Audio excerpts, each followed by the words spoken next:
The Indian National Congress has gained significant support in the Chawmanu area.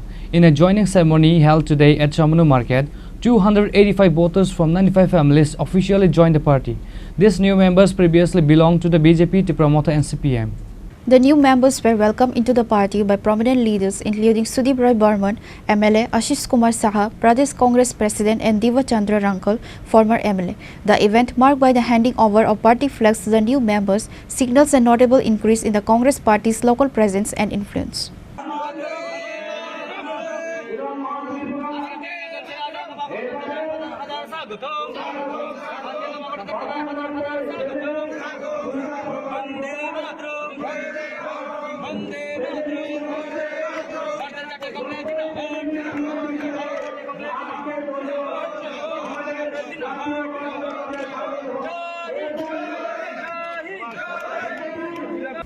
Pure report, Chini Khorang.